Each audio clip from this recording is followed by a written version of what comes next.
wedding day is finally here. A day I simply once dreamed of as a child that I learned holds so much more meaning once you find your other half. There's a saying that a wet knot is harder to untie, which is why in some cultures they say rain on one's wedding day is a symbol of good luck.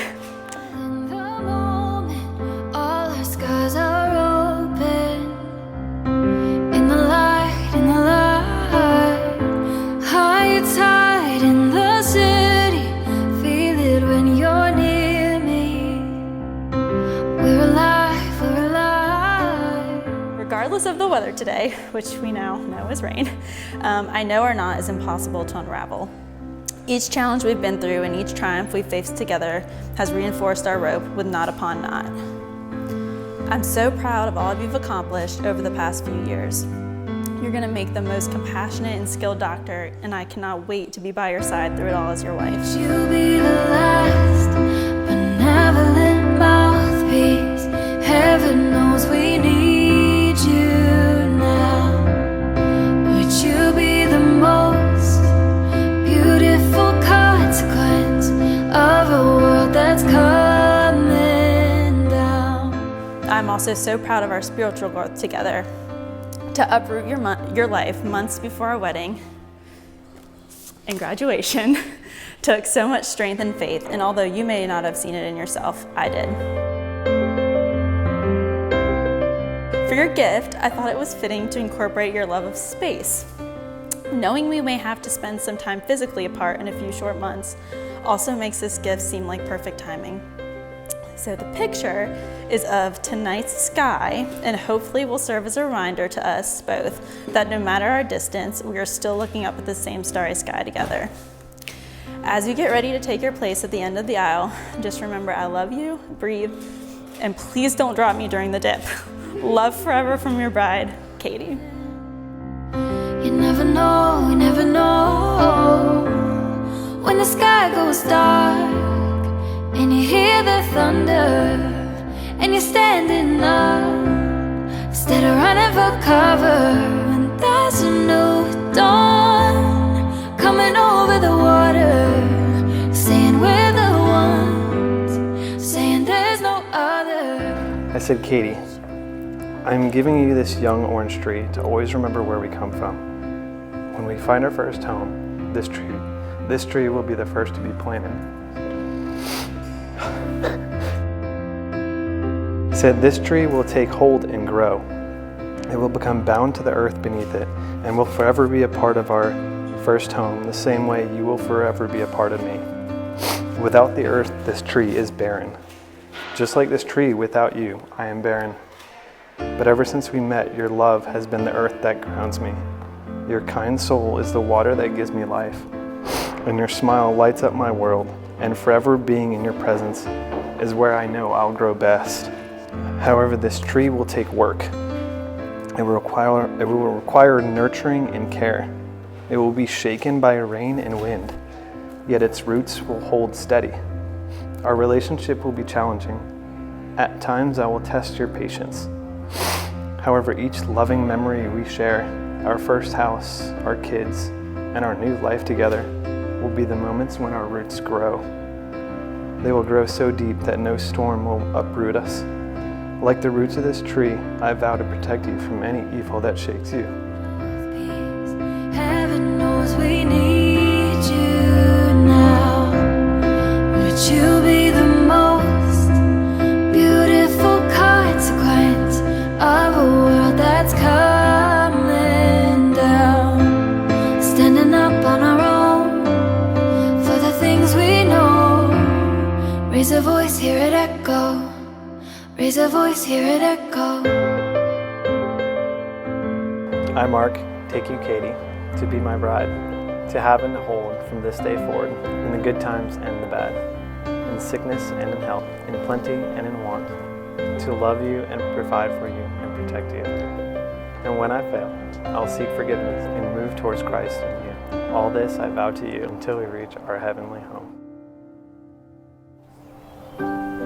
I, Katie, take you, Mark, to be my husband, to have and to hold from this day forward, in good times and in bad, in sickness and in health, in plenty and in want, I promise to cherish you and die to myself daily. I will love you second only to Christ.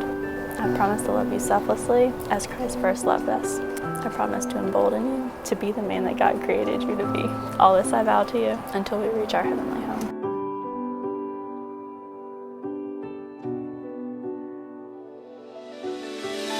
I now pronounce you husband and wife.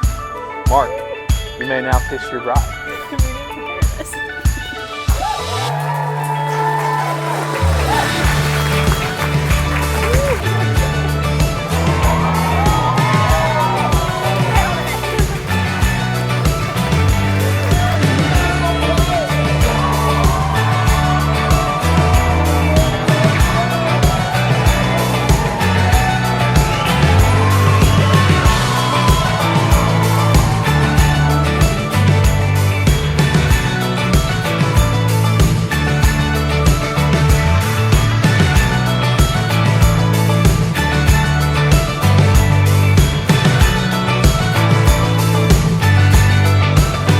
I can't believe it's 28 years later, and Katie is this young, beautiful lady, boy. And then she goes off to college, and then she decides to major in nursing. And Mom, why'd you make me be a nurse? And now I think she's pretty happy. And then along comes Mark. She meets him in the ER. And the first time I met Mark, I said, Lois, I don't know about this guy, man.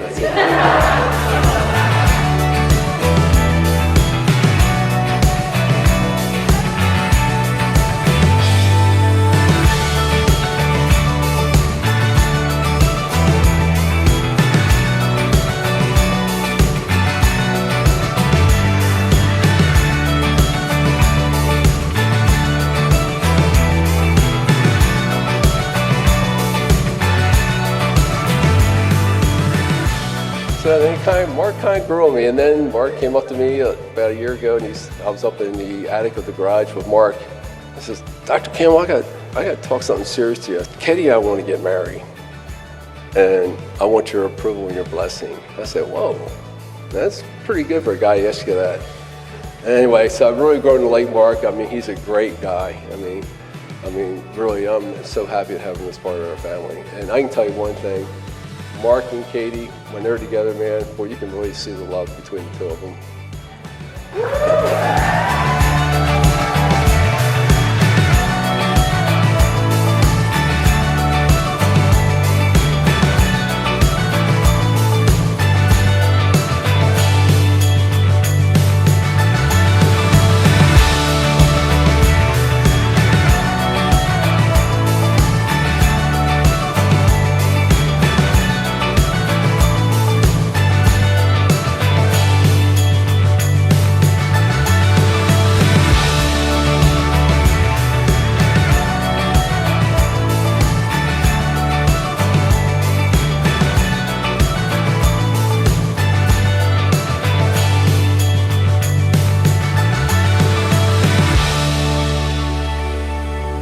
We live on opposite sides of the country now, but I was lucky enough to be there for the early days of Katie and Mark.